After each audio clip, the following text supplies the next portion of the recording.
Continuing to read from Lama Yeshe Losal Rinpoche's From a Mountain in Tibet, from page 98. Frida's plan required more than her tutoring Akon and Trungpa in her evenings. She realized that a properly resourced college was necessary for the Tolkus if her vision of them as spiritual ambassadors to the West was to be fulfilled. It all seemed very unlikely to me. Most of us Tibetans were still stuck in the squalor of the camps, or on the road-building program in the far north and south of the country. Besides, for many Tibetans the West was impossibly remote and full of spiritual barbarians. I wasn't sure anybody would even want to go. But Frida persisted with her vision. She was determined to establish a school for Lamas in Delhi so that they could learn English, Hindi, and the basics of a modern secular education, science, history, geography, and contemporary affairs. Each pupil would also receive religious instruction in the tradition of his own Buddhist lineage. Frida drew on her close relationship with Nehru and her network of influential and wealthy people. Nehru promised government funding, and with that in place, everything else followed. In the autumn of 1961, the young Lama's home school was opened in Green Park, a modern suburb on the outskirts of Delhi. His Holiness the Karmapa came from Rumtek at Frida's invitation to conduct the opening ceremony. Trungpa was installed as the principal of the school, and Akon was the manager. Each boy was given a new set of robes as a welcome gift, and then settled down to a strict regime of study. Frida started off with 12 tulkus, and the number soon grew to 20.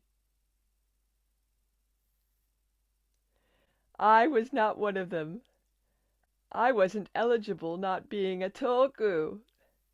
And, of course, I had already proved to Frida that I wasn't a worthy candidate for making an exception. In fact, our relationship went from bad to worse after the school opened. I did odd jobs and studied a bit of English, but most of my energies went into leading Frida's pupils astray and dreaming up little tricks to drive her mad. I was still an expert with a catapult, and I once shot stones at the young Lama's balloons and destroyed them all. Akam was very upset with me and gave me a sound beating. Since I was Akon's brother and I had nowhere else to go, Frida had to put up with me. But I always seemed to be on the outskirts of things, causing trouble. Then I contracted measles, as did Zopa Tulku, another pupil, who later became the co-founder of the Foundation for the Preservation of the Mahayana tradition in the West. Frida locked us up in quarantine, and finally, when our health did not improve, she sent us to the local hospital, where we were both diagnosed with tuberculosis, as well as measles.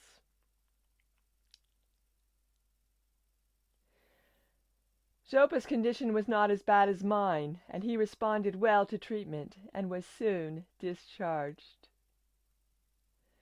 But I got sicker and sicker. The infection was severe and very close to my heart. Eventually, the doctor sent me to a specialist tuberculosis hospital in Rajasthan, hundreds of miles to the west of Delhi. The medical staff there were similarly unable to treat my disease, and I spent some weeks languishing, feeling as if I were hanging between life and death. I had watched Jamyang die of this illness, and now it seemed that it would claim me, too. I was almost numb with fear and loneliness.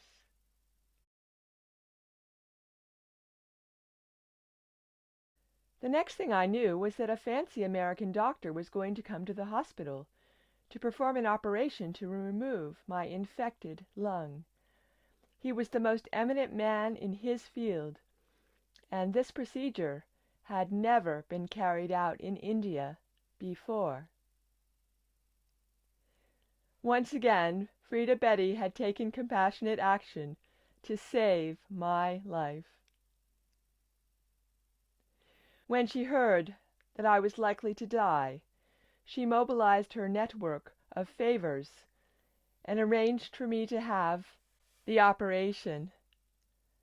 It was a success. Though the recovery was agonizing and felt interminable. 2.5 of my ribs had been removed, as well as almost the entirety of one lung. I could hardly sit up in bed. My body had been so weakened. I still have difficulty sitting up straight for long periods of time, which makes it a challenge to maintain good posture for meditation.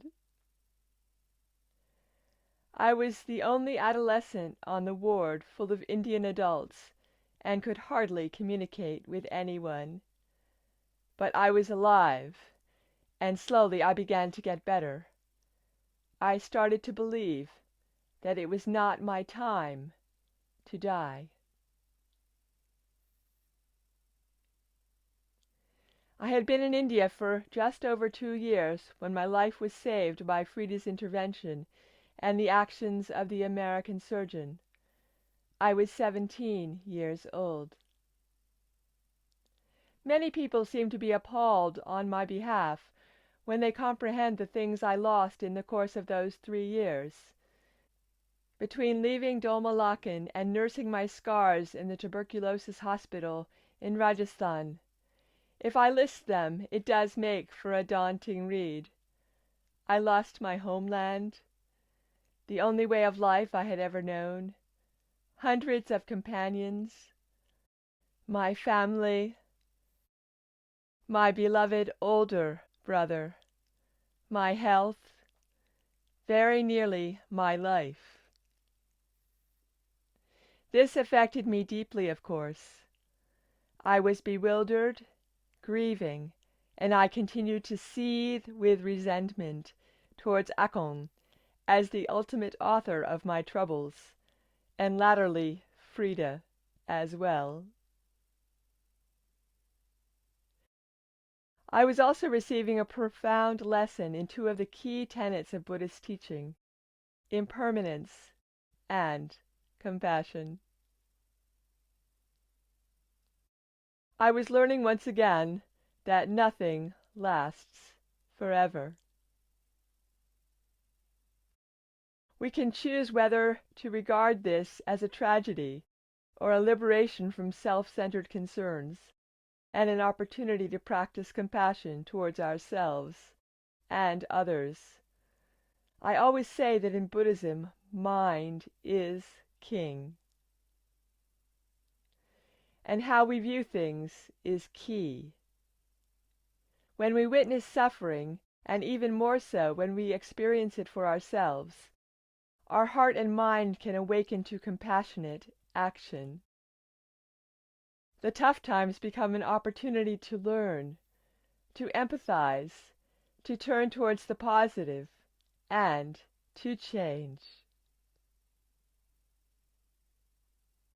In Buddhism, one of the symbols of compassion is the lotus flower, which grows out of mud to bloom upon a beautiful lake.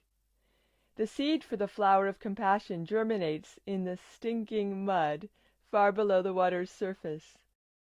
The mud is understood to be all those difficult or unpleasant emotions and tendencies that we like to keep hidden from the world and ourselves. Anger, resentment, jealousy and pride, our selfishness, greed, and the neurotic patterns of thinking that limit us, they are all part of the mud. Typically, we want to get rid of this festering mulch in our hearts and minds, but actually it's more constructive to see it as the manure for the seed of compassion. If there was no mud, then the seed would not germinate and grow up through the waters of the lake, and finally burst into flower in our conscious experience, and manifest in our daily life.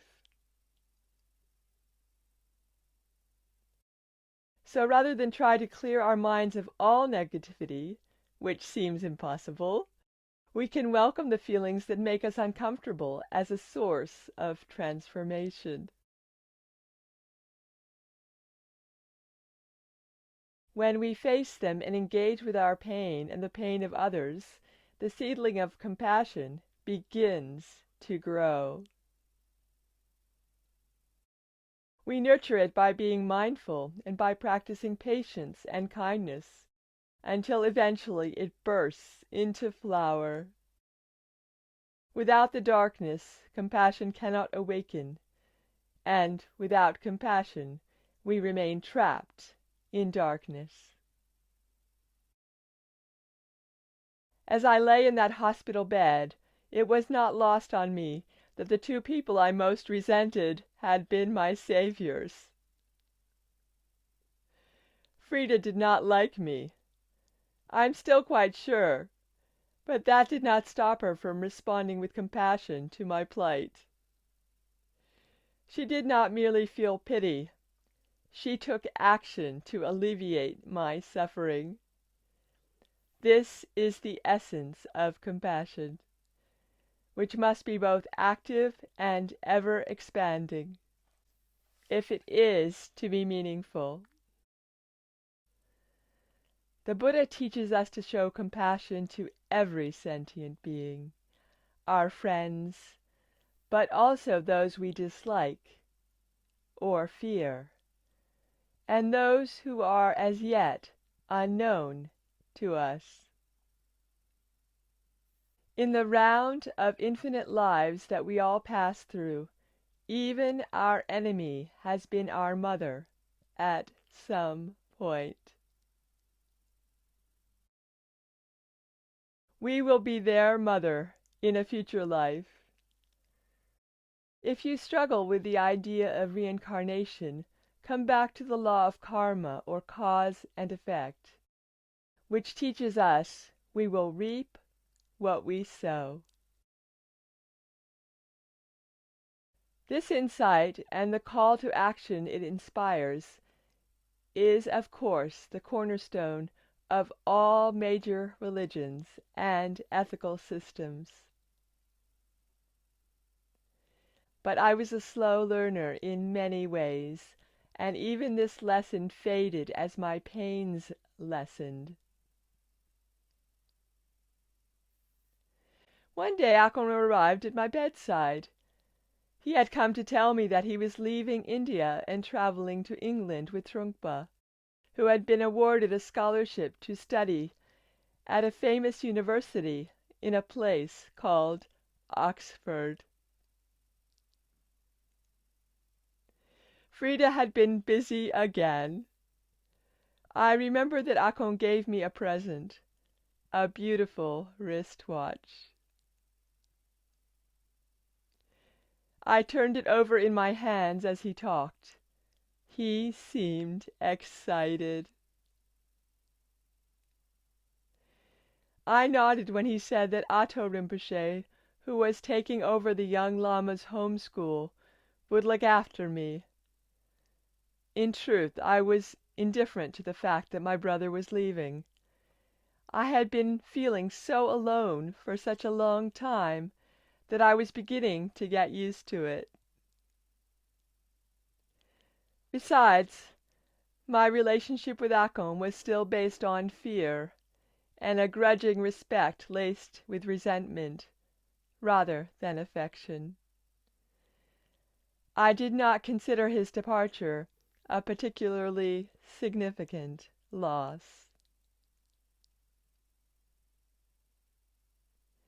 When he stood up to leave, he gave me a blessing. I would not see him for another 6 years. The next time we met was in an airport in Scotland, and my life would once again have been transformed.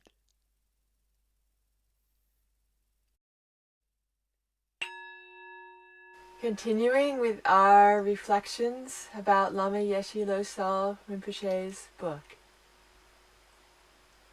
I think if it wasn't for them catching the measles, they might have not found out the moment that they had TB, and it could have spread further in the body.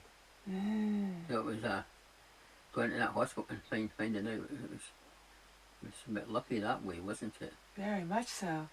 It Yeah. sounds like that was the first time they had the Western medical attention, full Yeah. Western medical attention, because prior to that there wasn't that much care that was available at the camps. That's right.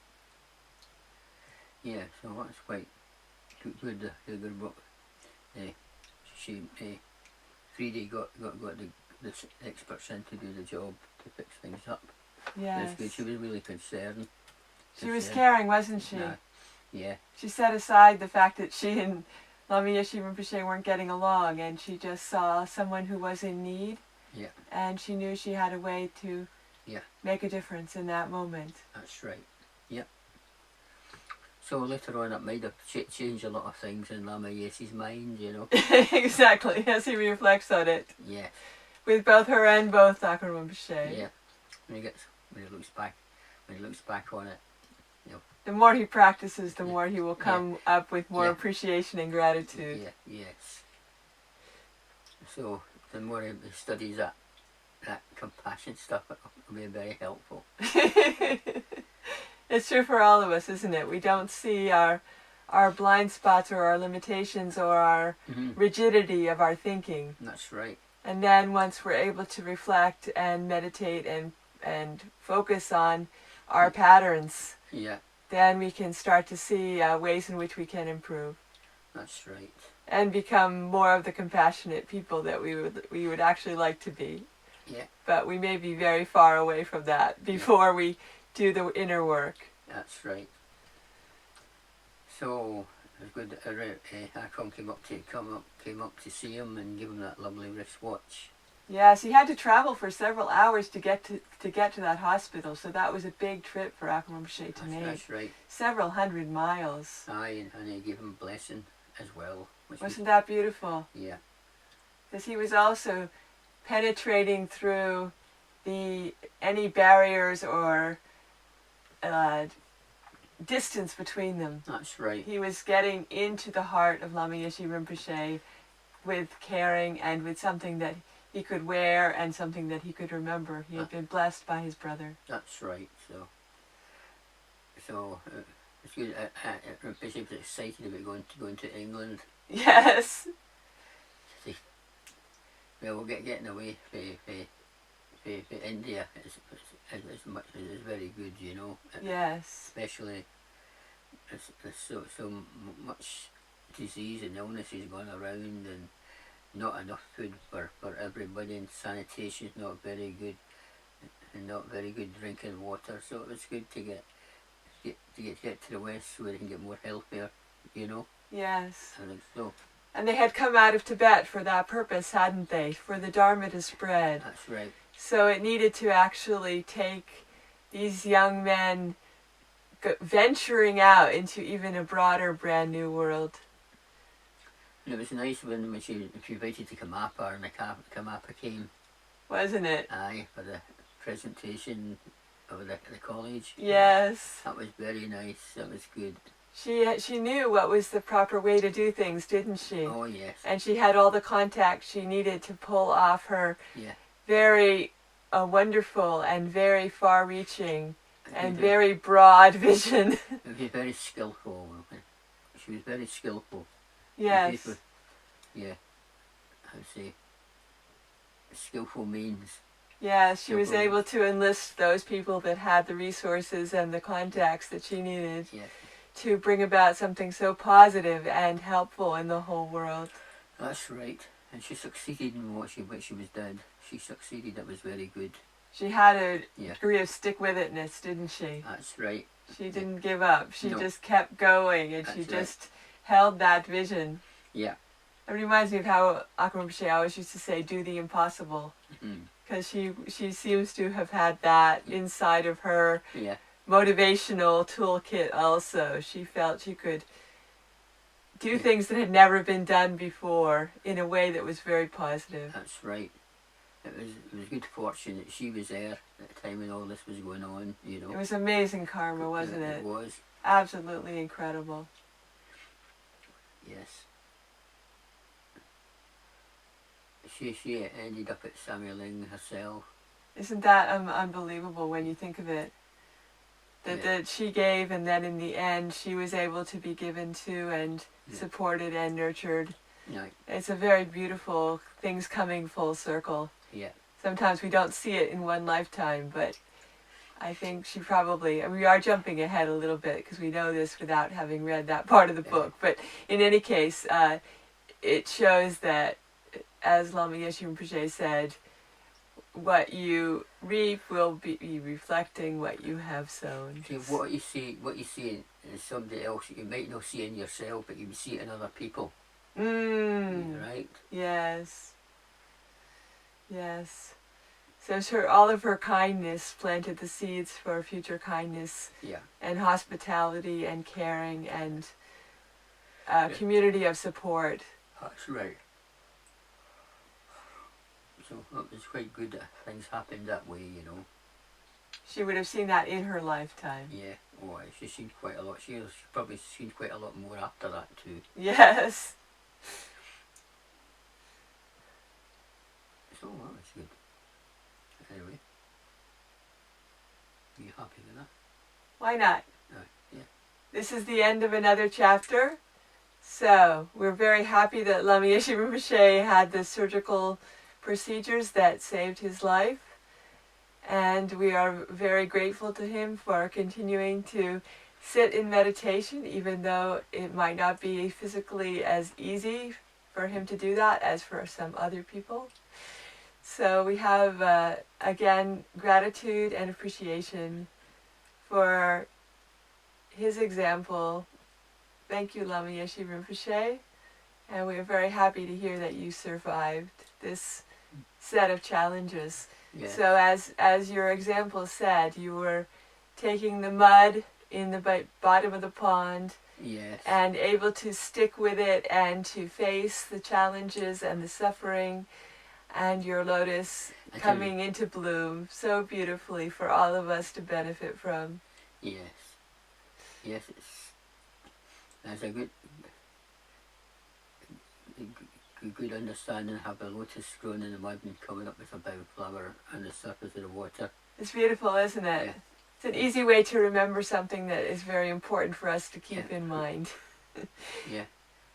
It shows you everything can develop into something beautiful. Even if it's bad and ugly, but it can still grow and develop into something beautiful, you know. It keeps us aware that we can use everything that comes our way. Yeah. Yes. It can be the manure. It can be the thing that the seed will germinate in. It's a good symbol of compassion and wisdom. Yes.